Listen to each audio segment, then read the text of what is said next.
重點係我哋咁做係違法，聽落好似空間大啲咁樣就可以叫佢做釘，可能只係多咗一張擺得落台仔嘅甩位。意外發生過幾個星期，我哋去咗旅行又冇上報，結果係 claim 唔晒全額，甚至乎冇得賠，可以預翻每人700至1500蚊加紙。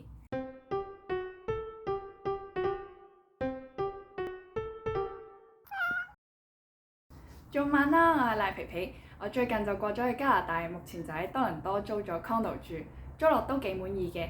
但係我就喺朋友嗰度聽到唔少租屋揾樓退租嘅租心事，所以我今日都想同大家喺度分享一下我喺多倫多或者安省租屋嘅過程，同埋更重要嘅係過程中有咩中伏位，而我哋又可以點樣去避開佢。第一次喺多倫多度租屋，我哋理所當然會認為業主係大晒嘅。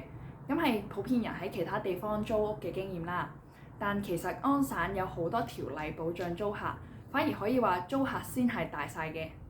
由於資訊量就比較大，所以我都會分為上下兩集。今日就先講租屋嘅基本流程同埋4個常見嘅中伏位。下星期我都會講埋另外6個最易睇漏眼嘅巨大陷阱。首先簡單講一講加拿大有咩樓宇類型，主要有3種。House 獨立屋、condo 啲大廈啦，同埋 apartment 只限出租嘅大廈。咁先講大廈，同樣係大廈 ，condo 同 apartments 有咩分別呢？ condo 全寫 condominium， 就係我哋平時認知嘅私人屋苑咁樣。不過呢邊都係自己1至2棟起咗就一個管理處，有啲私家嘅 party room、健身室、游泳池之類。condo 入邊每個單位各自會有自己嘅業主。可能出咗租之後就會有埋租客，而 apartment 咧就只有物業管理公司一個會係業主，擁有晒成棟大廈嘅所有單位，所以 apartment 嘅單位永遠都只會係出租，係唔會買得到㗎。一般而言，我就覺得咧 apartment 都會舊啲殘啲咁樣。而 house 主要有4種 detached house 獨立式住宅，就係一戶一座嘅獨立屋。Semi-detached house 即係半獨立式住宅，就係一座獨立屋用一面牆間開咗兩邊，俾2戶人住。雖然各自都會有獨立嘅出入口，而2戶嘅屋企都唔會係相通，但隔音同埋私隱度就會差啲，所以個價錢都會平啲嘅。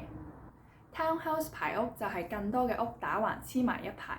如果唔喺角落頭嗰間屋嘅話，基本上2面牆都會係黐住人哋嘅屋企，建築成本係低啲嘅。圍住你屋企嘅空間都會係得返前面同後面有個花園仔，咁兩邊就咩都冇啦。價錢又會比 detached house 同埋 semi-detached house 再平啲。最後就係 condo townhouse 共管類排屋，佢係同 townhouse 一模一樣，只係多咗個管理公司。咁好處就嚟啦，有人會幫你剪草啦、鏟雪啦，又油保養外牆，有會所設施，安全性都會高少少嘅。咁自然價錢又會比 townhouse 又貴返啲咯噃。咁大家住邊就好睇自己對空間嘅需求，同埋最重要係資金有幾多啦。資金緊湊嘅話，其實可以考慮 share house， 即係租一間房，或者 basement 地下室、半地下室。咁 basement 基本上得返半截窗，陽光有限。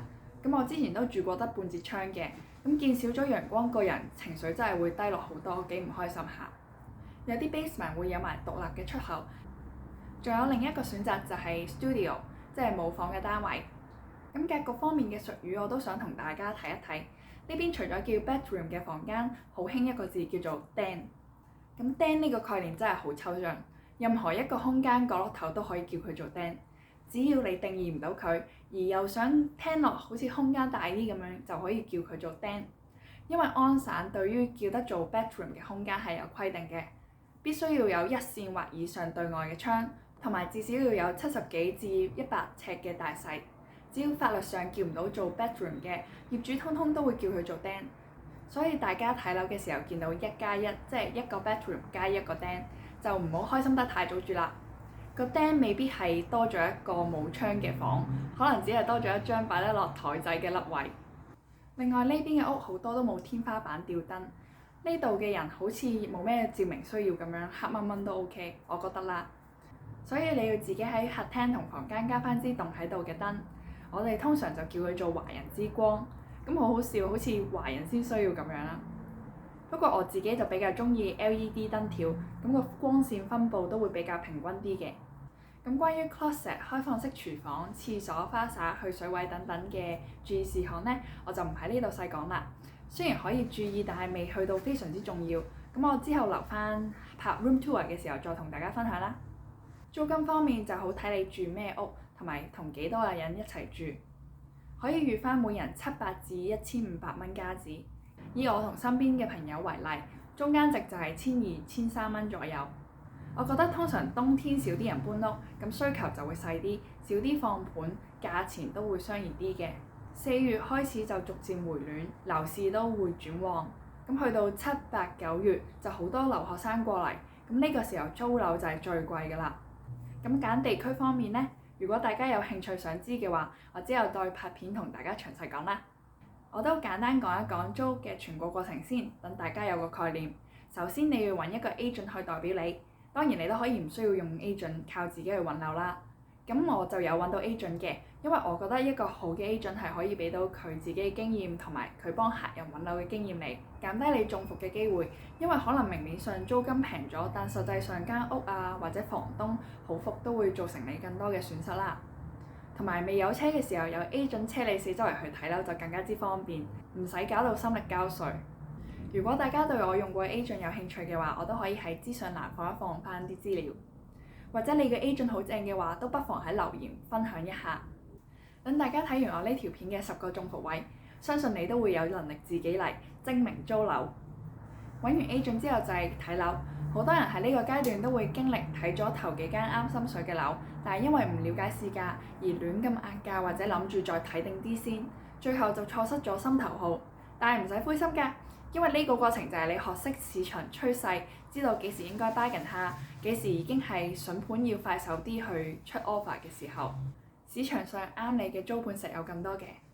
咁睇樓到簽約嘅成個過程，預2個星期鬆啲就 OK 㗎啦。下一步就係睇啱心水出 offer 啦。多倫多嘅樓去得快，基本上刊登第1日已經有好多人去睇樓。換句話講，個租盤 post 咗到第3、第4日，其實個房東通常都會有1、2個準備 accept 嘅 offer 喺手啦。仲要俾你去睇樓嘅話，只係怕有咩意外，隨時揾下一個水鋪，所以好大機會都係浪費緊大家嘅時間。咁出 offer 嘅話，就要交俾房東一張 Form 410 Rental Application， 呢個係安省 OREA 規定嘅表格嚟嘅。如果你冇嘅話，都可以問房東拎。填咗呢張申請表格俾房東之後，你報嘅價係喺24小時內都會有效，除非個房東要求你延長個生效時間啦。只要個房東喺你報價生效時間內接受你嘅 offer 嘅話，咁就等於租約生效，你一定要租咗佢。雖然實際上你冇俾到個按金房東嘅話，佢都唔會揾自己嚟搞，但做人唔係咁嘅，所以出 offer 之前都可以打個電話去探下對方嘅口風先嘅。咁可以點探口風呢？因為安省好保障租客，所以房東都會想做一個背景調查先，了解好你嘅背景先決定租唔租屋俾你。所以出 offer 之前，你都可以先整理一份關於你自己嘅資訊嘅檔案 ，send email 俾房東或者對方嘅 agent 過目。呢份檔案可以包括身份證證明文件，例如你嘅 passport 同 permit、入息證明或者你份工嘅 offer letter。如果你喺加拿大仲未揾到工嘅話，可以考慮俾埋銀行存款嘅證明。無論係香港、台灣定係加拿大銀行都可以嘅，主要係為咗證明你係俾得起房租。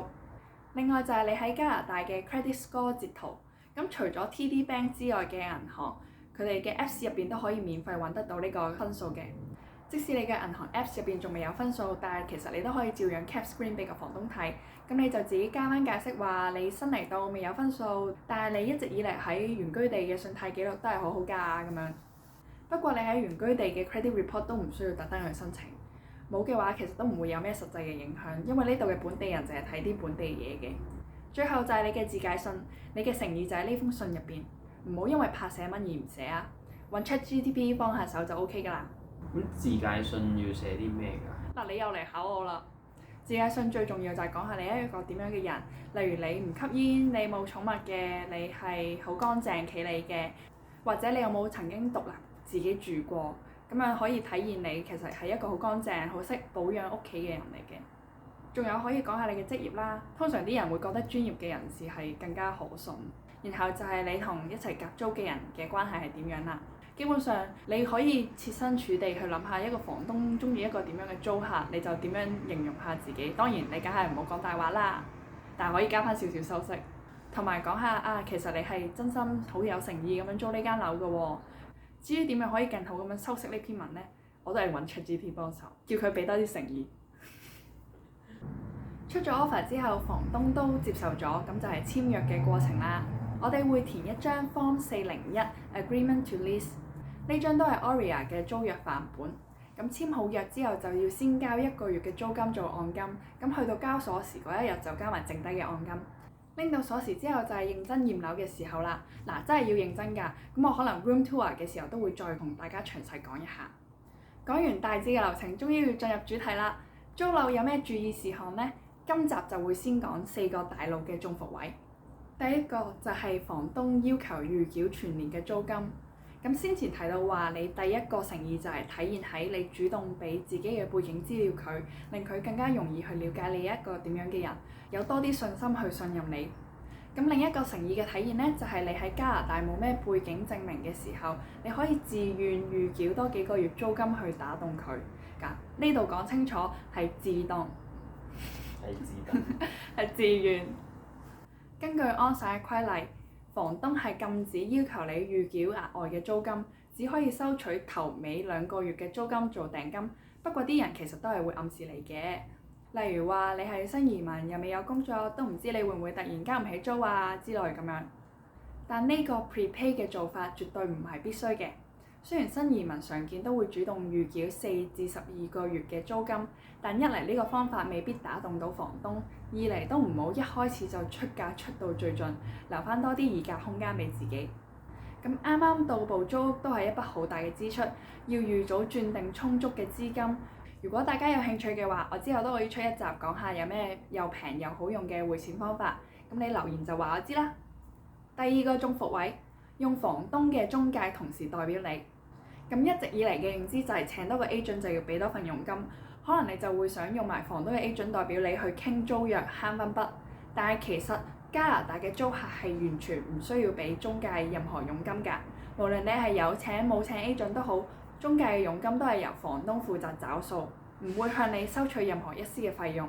千祈唔好因為慳錢貪方便或者唔認識呢邊嘅 agent 就走去用同房東同一個 agent。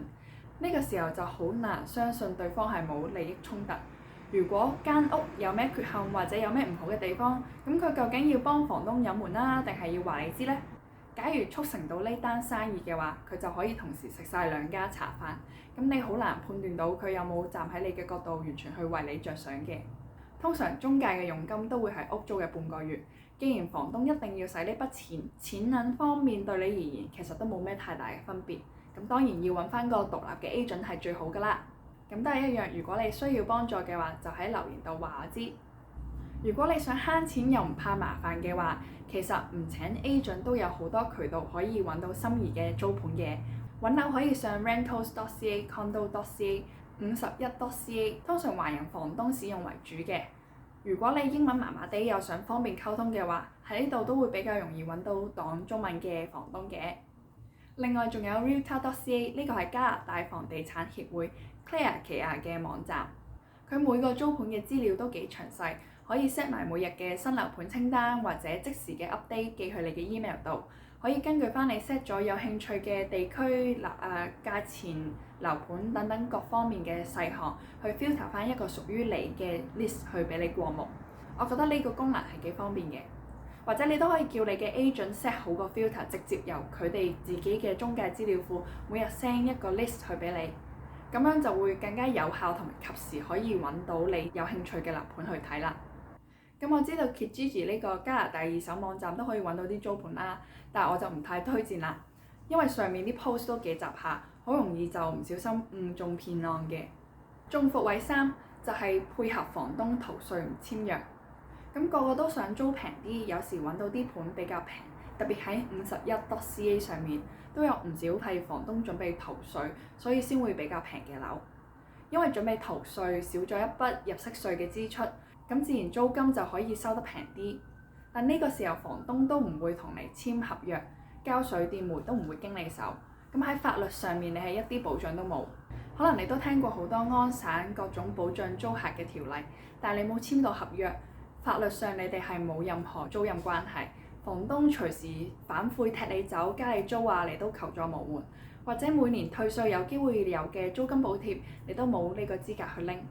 重點係我哋咁做係違法㗎嘛，所以我絕對係唔認同咁做嘅。往深一層諗，個房東要諗盡辦法去違法，有一絲毫都要計較慳到盡，其實都反映到佢嘅道德觀念唔係咁好啦。你租嘅過程中佢有咩反悔屈你嘅事情發生，都幾有可能下。我就覺得好容易炒大鑊啦。不過呢，你就算簽約都唔好掉以輕心喎。呢邊嘅人工作態度、辦事專業程度都係差啲 hea 啲嘅。當然啲 agent 都會係咁啦。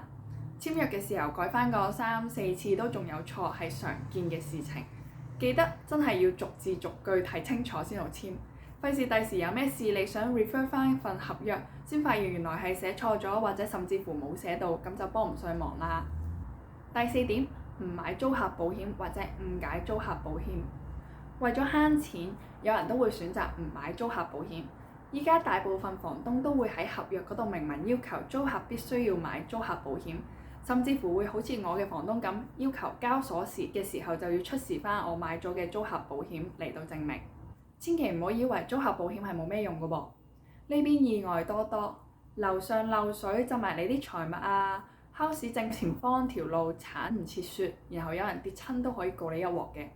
諸多事情冇一份租客保險可以話你到時一定頭都大埋啊！